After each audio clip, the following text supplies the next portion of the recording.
Alors, bonjour à tous.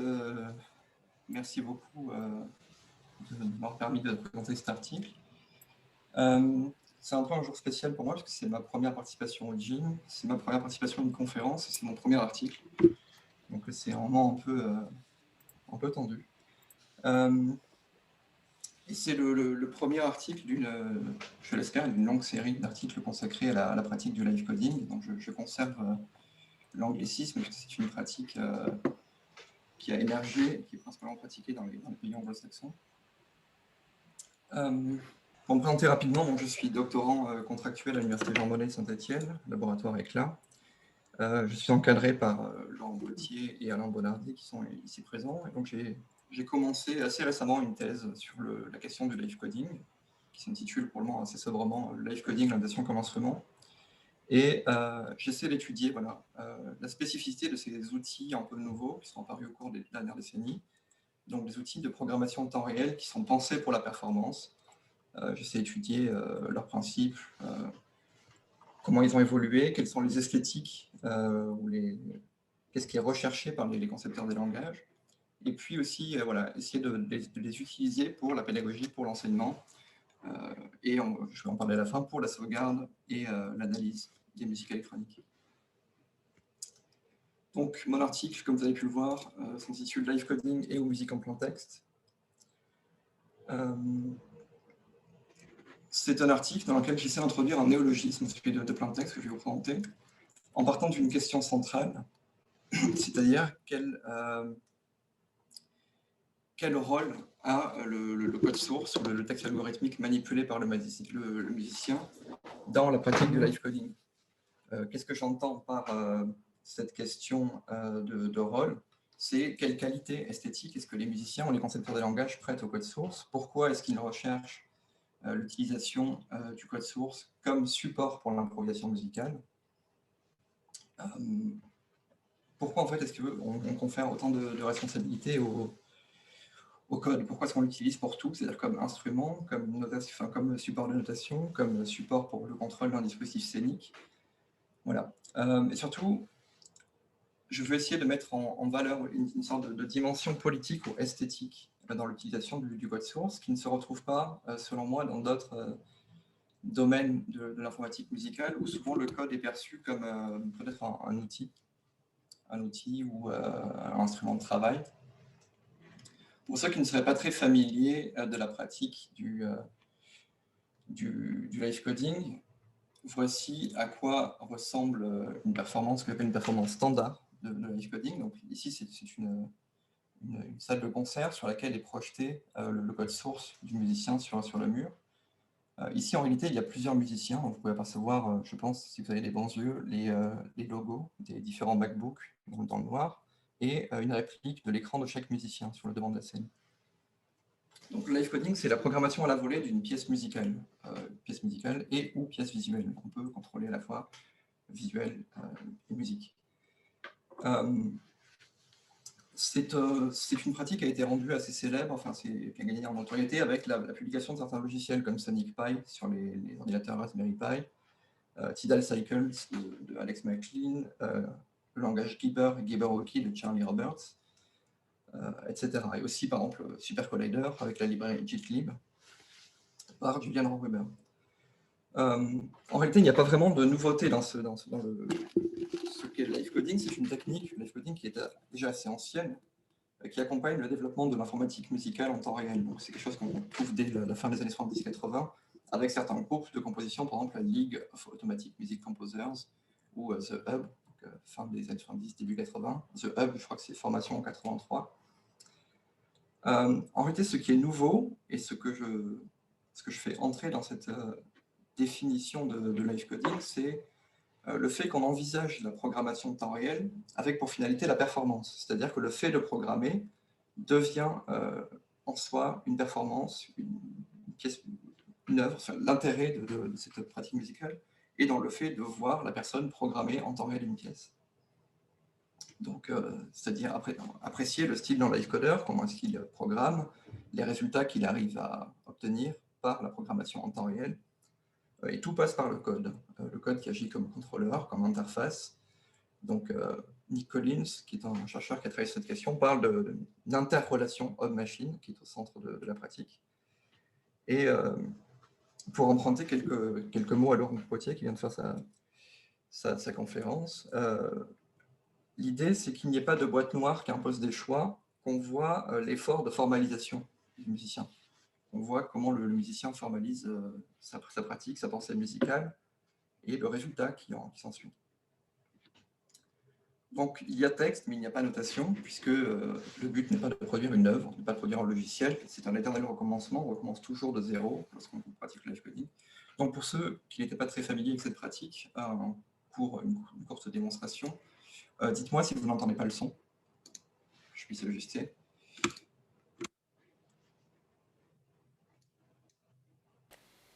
On n'entend pas, effectivement. Et là? Non. Quand tu partages, il y a une option Ouais, alors je vais refaire. audio-vidéo. Il faut le faire à chaque fois, en fait. D'accord, ok. Alors, arrêtez le partage. Partager l'écran. Ah oui, effectivement, partager l'audio, partager l'écran. Donc, est-ce que vous voyez à nouveau? Oui. Tout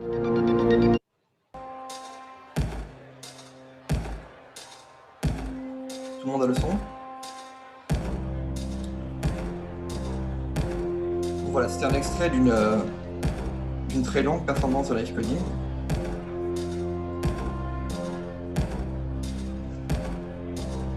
Ici, ce qui s'apparente à une introduction. On va lancer un petit peu.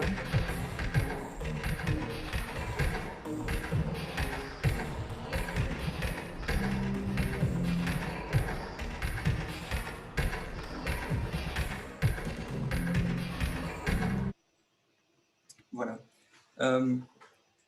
Donc, qu'est-ce que je n'entends pas par live coding dans cet article? C'est, par exemple, je ne parle pas de CAO, donc de live coding hors scène, c'est-à-dire de prototypage, de patching, de création d'un logiciel en patch, où on fait des tests incrémentaux pour arriver à un résultat final.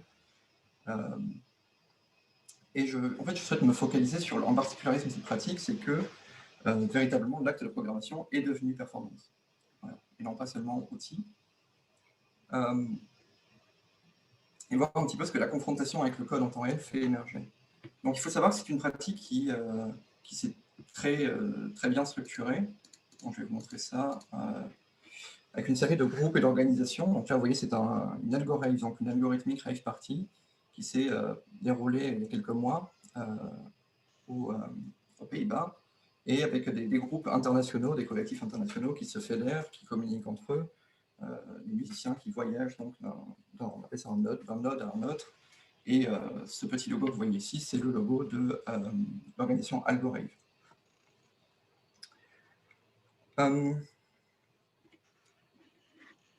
Donc, comment est-ce que ça se pratique et pourquoi est-ce que je parle de plein de textes? Quels sont les outils qu'on utilise pour faire du live coding? Donc, en réalité, ce sont les mêmes moteurs audio ou les mêmes outils de CO que ceux utilisés par l'informatique musicale standard. Donc, vous voyez, SuperCollider, les langages Patchers, Pure Data, MaxMSP, Chuck, C-Sound. Et une des particularités, c'est qu'il y a toujours l'ajout d'un élément supplémentaire, que ce soit un logiciel, une librairie, qui permet l'utilisation d'une interface de programmation pour interagir avec ce moteur. Donc, par exemple, sur SuperCollider, ça va être JITlib, qui a été programmé par Julian Rohruber, qui a été ensuite intégré directement au logiciel. Ça peut être un DSL ou une librairie écrite dans un autre langage, qui va agir comme une sorte de convertisseur pour des informations OSC ou MIDI, pour tout flux de données en réalité qui peut être utile pour déclencher le moteur audio, pour déclencher un graphe en moteur de synthèse. Et un exemple récent qui est assez évocateur, je trouve, c'est l'apparition de Scheme for Max. Donc c'est un nouvel objet pour Max qui est paru le mois dernier, et qui est une adaptation d'un interpréteur Scheme pour Max. Donc, on a un environnement visuel, on s'en détourne pour utiliser une interface de programmation pour contrôler Max. Et à partir de 2004-2005, c'est ça qui m'intéresse, on a l'apparition de langages complets qui sont pensés autour de la question du live coding. Donc, la synthèse, qu'est-ce que j'entends par des langages complets? Des langages qui permettent la synthèse en temps réel et le séquençage en temps réel par le code, Donc, ça passe par exemple par la possibilité de réévaluer des graphes audio sans interruption du signal sonore, par le fait d'avoir une syntaxe qui facilite le séquençage, qui facilite le fait de penser au temps. Par exemple, si vous avez des boucles, une itération, une boucle for, un loop, voilà, ça va vous permettre de penser le temps dans ces structures-là. Et on a aussi, et c'est là que ça commence à devenir intéressant, des auteurs, par exemple Guy Wang, qui va à Stanford, qui parlent d'un environnement mentality, donc un environment mentality. Donc une insistance sur le fait qu'on réfléchit au travers du langage et qu'on va presque vivre au travers du langage et faire quelque chose dans le langage. Donc c'est une nouvelle génération qui apparaît vers 2004-2005, qui étaient alors chercheurs, doctorants, et qui sont aujourd'hui professeurs, qui sont réunis, qui ont échangé autour de la question du live coding, et qui l'ont codifié comme une pratique, une pratique de la performance. Et ce qui est surprenant jusqu'à aujourd'hui, c'est la continuité de cette scène-là, qui a émergé dans des milieux académiques au début, et une sorte d'extension et de prise de relais par les artistes. Donc, on passe d'une possibilité technique de faire du live coding et de la réévaluation de code en temps réel à l'émergence d'une scène artistique structurée et un attachement au code, au format du code source, comme moyen pour l'expression musicale. On va considérer le code et l'environnement en temps réel comme un instrument et non pas comme un simple canevas pour l'expérimentation. Et donc, ces choses-là, je les synthétise sur le terme de musique de plein texte. Donc, voici quelques éléments de définition.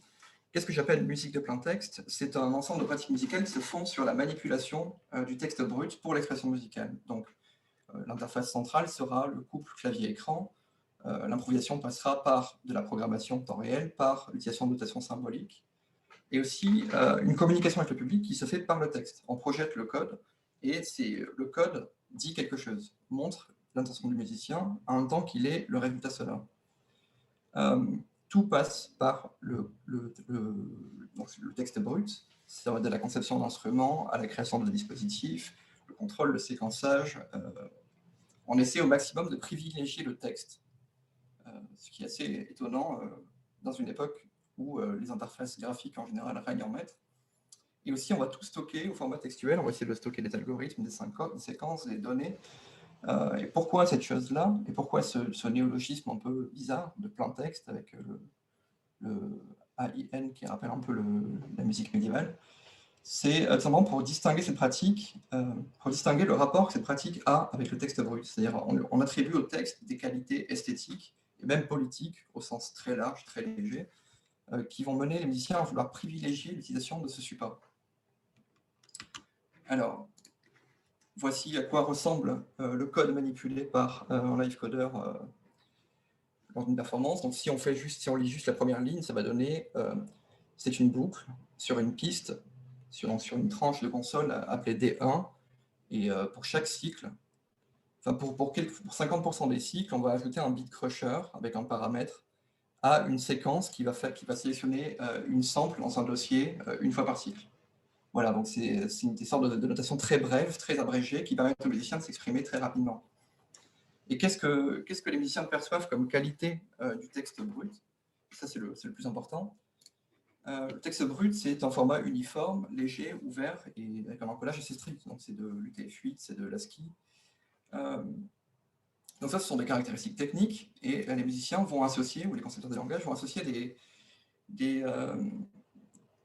quelque chose d'esthétique, quelque chose de beau dans ce texte-là. Donc ils le voient comme un format transparent, ouvert, universel, très lisible, puisque les données sont représentées par le texte, et aussi, c'est plus intéressant, ils le voient comme quelque chose de parlant. Donc l'idée qu'il y a un dialogue, une communication, qu'on se rapproche, c'est un trope assez fréquent de la musique informatique, l'idée de vouloir se rapprocher de la machine, de vouloir presque entrer en symbiose ou en communion avec elle. Et vous avez une citation assez parlante de Alex McLean, qui est un des principaux fondateurs du mouvement Top Lap et des scènes Algorave, qui dit j'utilise le shell Unix parce que je pense en texte. C'est un signe fort déjà. C'est rapide, il y a une correspondance magnifique entre le code et les données. C'est facile de rappeler, de mémoriser les actions passées. Vous n'avez pas à vous répéter tout le temps comme dans une fenêtre graphique. Et ensuite, plus intéressant, lorsque les environnements en ligne de commande furent développés, ils étaient nommés langage conversationnel, partie prenante d'un champ de recherche nommé informatique conversationnelle. C'est une honte que cette terminologie soit tombée hors d'usage. Et donc, voilà, ce qu'on voit, c'est que on recherche le texte brut parce qu'il a des qualités, la qualité de pouvoir permettre un dialogue, de pouvoir permettre de montrer clairement les choses. Donc, pourquoi ce néologisme? Parce que le mot brut ne convient pas en français, je trouve, puisqu'il donne l'impression que le texte n'est pas travaillé, que c'est un format en friche. En réalité, c'est tout l'inverse. Ici, on a un format uniforme, très strictement défini, qu'on va travailler et qui va devenir parfaitement intelligible, parfaitement lisible par les musiciens et par le public. Et l'idée qu'on va travailler quelque chose et qu'il va y avoir un dialogue au travers de ce support. Et ça permet aussi de lever l'ambiguïté, puisque live coding est un terme qui est utilisé de manière un peu bâtarde partout en informatique pour différents types de pratiques. Ici, ça permet vraiment de recentrer cette utilisation du code temps réel pour la performance au travers d'un langage de programmation. Et donc, peut-être aussi quelque chose qui est assez marquant, c'est que le texte brut, en réalité, va contaminer tous les aspects de cette pratique. On va échanger des improvisations, on va échanger des fichiers sous forme de texte. On va utiliser des chats informatiques, par exemple, pour live coder en temps réel sur un réseau. On va s'en servir pour absolument tout, pour la manipulation algorithmique, pour créer des séquenceurs, pour créer toutes sortes de choses. Et donc, cette attitude par rapport au code, elle se retrouve aussi directement les paroles, dans les propos des musiciens et des chercheurs qui ont contribué à l'émergence de cette pratique. Donc ici, vous voyez Ge Wang qui dit « Les langages de programmation ont été servis comme l'interface la plus intime, la plus précise et la plus générale entre l'homme et l'ordinateur. » Il continue les langages de programmation peuvent apporter à leurs utilisateurs plus d'expressivité, une plus grande concision et peut-être même une nouvelle manière de penser. » Et on retrouve cette idée de penser dans la machine ou au travers de la machine chez d'autres auteurs comme Pan Dalstedt qui dit « Dans un contexte plus restreint, le musicien est partie prenante dans le système algorithmique temps réel. Quelque chose qui est perçu comme quelque chose de laquelle on devient une partie. » Donc cette idée qu'il y a une extension de la pensée ou du geste musicien en pénétrant dans l'algorithme.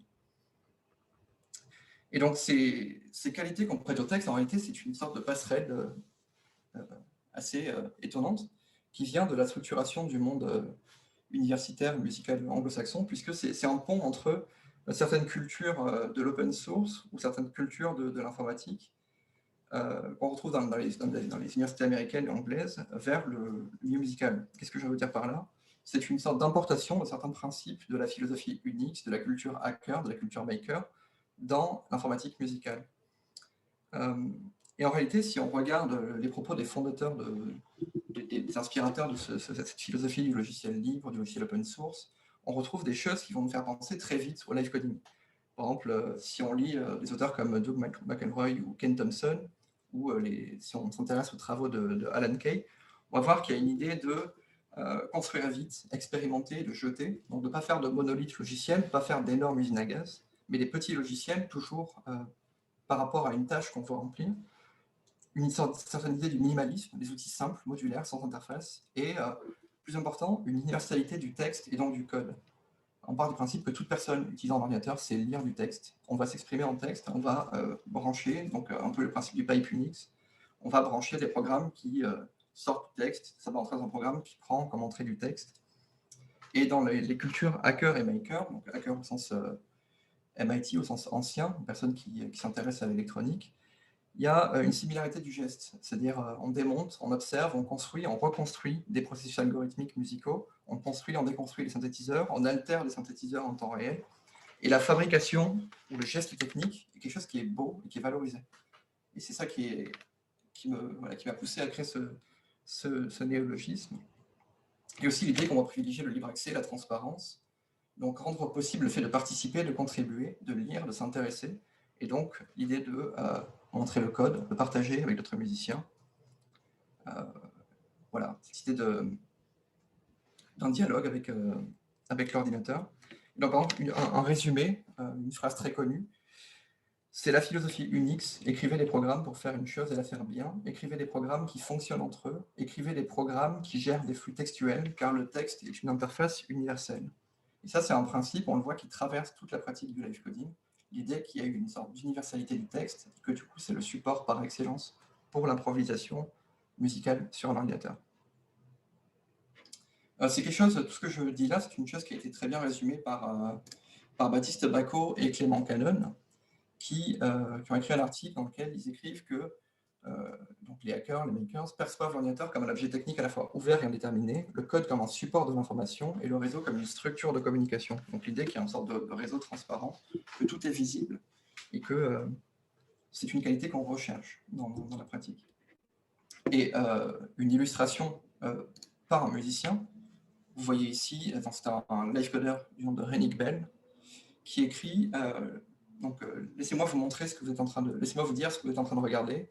Sur la partie gauche de l'écran, il y a un interpréteur, c'est là où le code est exécuté, c'est la maison du langage de programmation, et sur le côté droit de l'écran est l'éditeur de texte. Cet éditeur de texte est comme mon piano, ma guitare, mon corps, à l'intérieur de l'ordinateur. Donc vous voyez qu'il y a une très forte assimilation entre le fait de s'exprimer au travers du texte et le fait de... il y a une sorte d'assimilation homme-machine un peu étrange et qu'on recherche au travers de cette fréquentation du support texte. D'autres signes qui montrent cela. Le live coding est une pratique qui a généré beaucoup de manifestes, un peu comme toutes les pratiques artistiques structurées. Donc, notamment 2 manifestes assez célèbres, le Generative Manifesto et le Top Lab Manifesto. Tous deux ont pour commun d'avoir un auteur du nom de Alex McLean, donc le créateur d'un langage qui s'appelle Tidal Cycles. Et au travers de ces manifestes, on retrouve en filigrane des tropes de la pensée, ce qu'on appelle la philosophie Unix. Donc, par exemple, sur le manifeste de droite que vous pouvez voir, en traduisant « Donnez-nous accès à l'esprit du musicien, à l'instrument musical entier. L'obscurantisme est dangereux. Montrez-nous vos écrans. Le programme doit être transcendé. Le langage donne la voix. Les algorithmes sont dépensés. » Et puis, il y a tout des jeux de langage où on associe la dextérité manuelle avec la dextérité mentale. Donc, l'idée que le clavier va déterminer de la dextérité, de la capacité à penser, en fait, de penser l'improvisation, de penser le jeu musical. Donc, une association très forte entre l'interface d'entrée de texte et la capacité à s'exprimer de manière claire musicalement. Donc, pour ne pas trop tarder, voici un écran d'un langage qui s'appelle Orca, dans lequel vous pouvez voir que l'interface musicale est du texte brut, c'est un fichier texte en réalité. Donc, c'est un langage bidimensionnel sous forme de grille. On peut sauvegarder des patchs comme ça sous format textuel, on peut les charger de manière dynamique, on peut modifier le texte de manière dynamique, et où il y a cette idée que le programme est le texte, et qu'on peut sauvegarder un programme en cours d'exécution pour le rappeler plus tard. Donc, vraiment cette idée que le texte est central. C'est la seule interface que vous verrez jamais lorsque vous utilisez Orca. Et un autre exemple musicien, c'est Crash Server, c'est un duo de live coders de Strasbourg. Vous voyez tout un sorte de dispositif visuel dans lequel on voit les humains dans la machine, avec cette idée d'une déambulation, au sens où on est dans la machine, mais en même temps on voit les personnes en train de programmer. Donc voilà, cette étrange assimilation entre homme-machine qui continue à travers cette notion de plein texte. Problème, c'est que vouloir autant privilégier le fait d'utiliser du texte, tout montrer, ça pose des problèmes. Ça pose des problèmes pour l'intelligibilité de la performance pour le public. La plupart le public, en général, ne comprend pas ce qui est diffusé. Ça pose des problèmes pour manipuler et exécuter ce code. Il faut aller très vite. Et ça pose des problèmes aussi pour l'échange et pour la documentation et pour l'archivage. Et ça, c'est assez important puisque c'est une pratique qui est plus ou moins amenée à disparaître, puisqu'on n'a aucune manière pour le moment de sauvegarder ou d'archiver. Enfin, il y en a, mais je vais vous expliquer en quoi ce n'est pas satisfaisant. Donc là, j'ai, dans l'article, si vous souhaitez le lire, j'ai observé certaines stratégies. Par exemple, pour tout ce qui est exécution, manipulation du code, c'est une pratique qui est très difficile à pratiquer puisqu'il faut taper vite et il faut pouvoir penser en temps réel en programmant. Donc, certains live coders, comme Klix Nielsen, qui est Quelqu'un a une question ? Je veux juste dire, si on n'aura pas de temps de questions, si on a dépassé les 20 minutes de présentation normalement, donc il faut vraiment conclure. Et ok, d'accord. 2 minutes pour des questions. Ok, d'accord, on fait conclure. Donc, pour cette question d'exécution-manipulation, l'idée de faire des études d'exécution, donc des études sur le clavier pour apprendre à taper vite, à penser vite, à programmer vite. L'échange et la documentation ou l'archivage des performances, ça pose problème puisqu'il n'y a pas de possibilité d'échanger, pour différentes raisons, des fichiers entre live coders, ce qui mène à l'émergence d'une musique, ce que Thor Magnusson appelle une musique orale, c'est-à-dire une musique qui passe par la documentation audiovisuelle. On fait des captations, Mais en réalité, c'est étrange, on ne sauvegarde pas le texte. On ne le partage pas alors que c'est un support de stockage par excellence. Donc l'impossibilité de stocker le texte et l'impossibilité de partager des fichiers entre musiciens. Donc par exemple, ça peut être parce qu'on n'a pas les synthétiseurs qui sont écrits dans un langage et que le musicien ne les fournit pas, ou parce qu'on ne voit pas tout le code source, donc on ne peut pas le reproduire. Différentes raisons. Et donc, où est-ce que ça nous mène, le fait de constater tout cela? Ça nous mène à l'idée qu'il faudrait développer une notation en métaniveau. Donc, métaniveau, c'est une notion de Heinrich Taube qui considère que le métaniveau représente la composition de la composition, ce qu'est le live coding en réalité, puisqu'on nous voit en train de composer quelque chose qui est en train d'être joué. Donc, il faut représenter l'activité, le processus de composition musicale, et non l'artefact, la partition. Donc, imaginez des notations qui permettraient de noter les différents niveaux du live coding, donc noter les algorithmes de synthèse, transmettre les librairies à d'autres musiciens pour qu'ils puissent en profiter, transmettre le texte et l'improvisation, transmettre un texte qui représente le texte en train d'être composé lui-même, donc une sorte d'idée de poupée russe, donc montrer le code en train d'être codé, une trace sonore, une trace visuelle de ce code-là, et créer des systèmes d'échange qui n'existent actuellement pas. On va laisser du temps pour les questions. Juste pour conclure, je dirais que qu'est-ce que j'ai fait par rapport à cela? Notamment, j'ai réécrit entièrement en plein texte toute la documentation dans le langage de programmation, donc Tidal Cycles, et j'essaie de développer des outils entiers qui permettent de partager entièrement une performance en plein texte, puisque c'est l'un des prérequis dans cette pratique du live coding. Je suis désolé d'avoir dépassé. Est-ce que vous avez des questions? Voilà. Si quelqu'un a une question, levez la main informatique. Oui, je vois une question. Jean-Michel, Jean-Michael, Saleri. Oui. Bonjour. Merci Raphaël, c'était une super présentation. J'aurais une petite question. Pas mal d'artistes qui, certains travaillent avec Max, d'autres ont travaillé avec Banstudio Live Coding. Et ce qui est toujours intéressant, c'est que chaque artiste va défendre Mordicus comme quoi sa méthode de faire est la plus efficace, que si on code, on est moins rapide qu'avec Max, que si on utilise Max, on est moins rapide qu'en code, etc. Et j'ai l'impression qu'il y a beaucoup de recherches je ne sais pas si c'est plus ou moins formelles. Le signal a été coupé. Est-ce que tu peux juste répéter la question? Oui.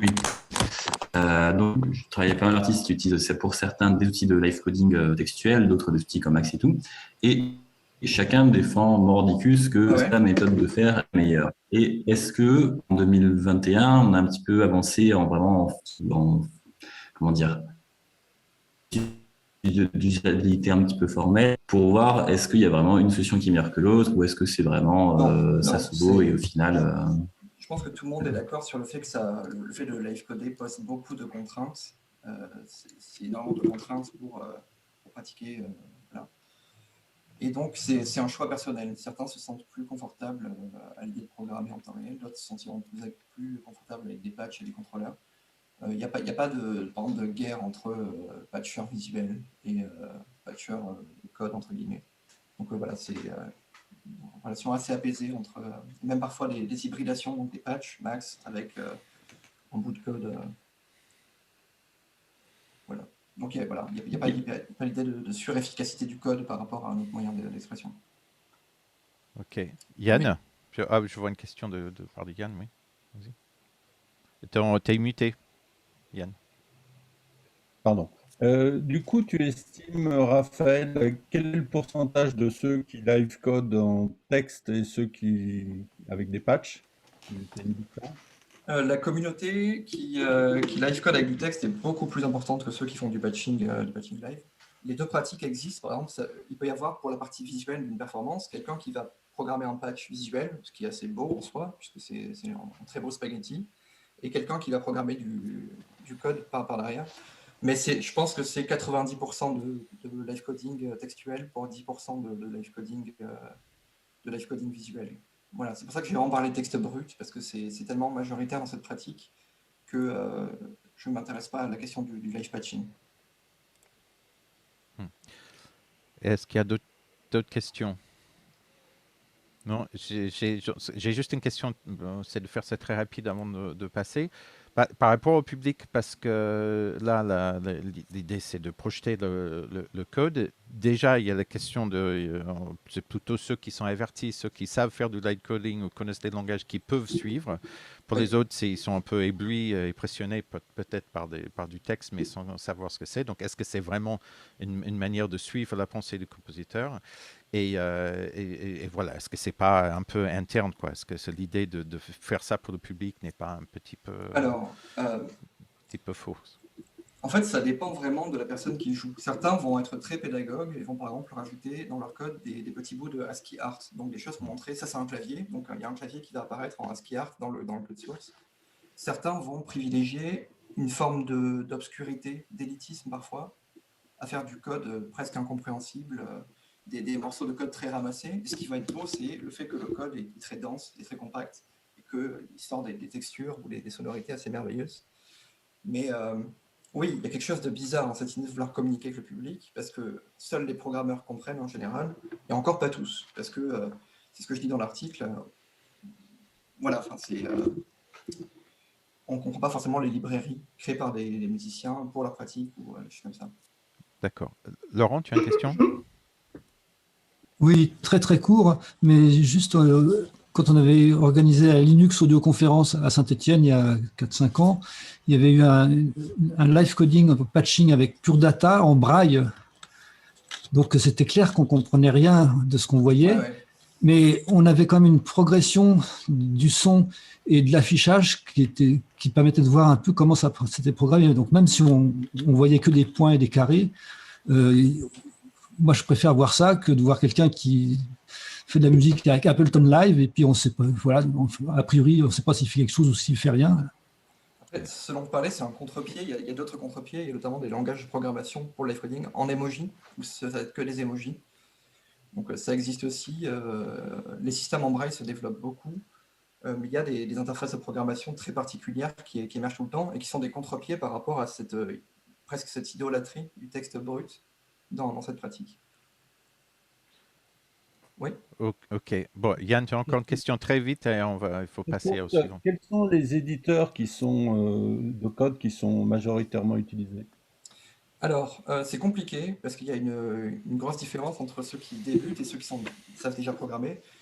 Un live codeur expérimenté utilisera Vim, Emacs, les éditeurs de ce style-là pour aller plus vite parce qu'ils peuvent le personnaliser. Pour les débutants, en général, certaines librairies, certaines interfaces proposent des éditeurs intégrés, mais qui sont bien pour des débutants, plus compliqués, enfin plus difficilement supportables pour des live codeurs expérimentés.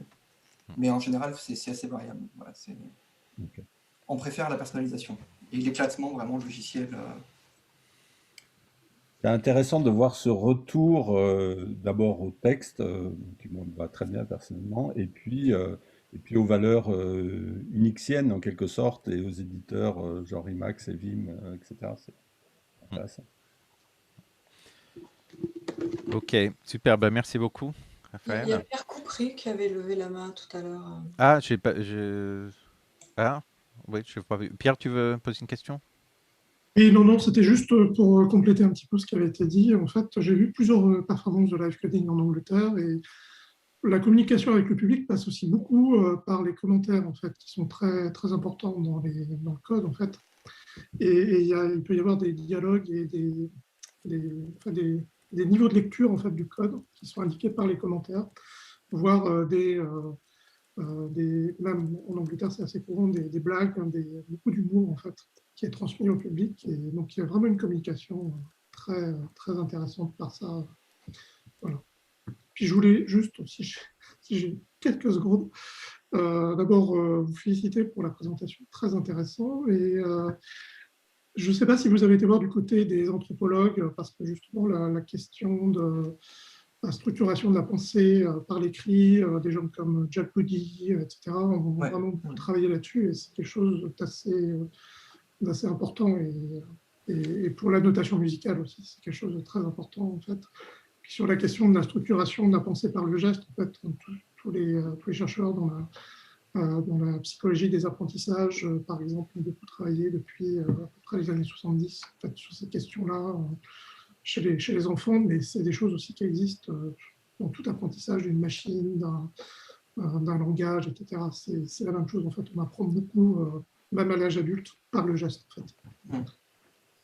Je suis allé voir ces choses-là, effectivement. Pour conclure rapidement, il y a des études qui commencent à se créer sur la neuropsychologie, donc par exemple sur l'utilisation des métaphores dans le code. Le fait d'utiliser des métaphores rend quelqu'un beaucoup plus apte à programmer très rapidement que le fait de recourir à des termes techniques, par exemple. Donc c'est des choses qui sont explorées. Les life coders, en général, sont assez prompts à explorer des choses qui ont déjà été vues à l'époque baroque, à la Renaissance, ou par des anthropologues, des systèmes non européens, voilà, tout type de théorie musicale, de pratique. Ils essaient de les intégrer, de les assimiler plus ou moins. Donc, voilà. Il y a tout le mouvement Ok. logo aussi autour de Zemmour Papert et au début des années 80, fin des années 70, où on faisait programmer les enfants, mais d'une manière avec toute une philosophie de l'apprentissage qui était basée sur le fait de faire pour comprendre les choses. Et d'une certaine manière, c'était une sorte d'ancêtre un peu lointain quand même, mais du live coding, puisque on dessinait en programmant et voilà, il y avait vraiment une interaction entre le résultat sur l'écran et puis le code qu'on tapait, quoi. Malheureusement, j'ai dû aller vite, mais dans l'article, j'en parle. SonicPy est fait pour les enfants, de base. C'est un langage fait pour les enfants, utilisé ensuite par des gens qui font de la techno. Mais le fait est que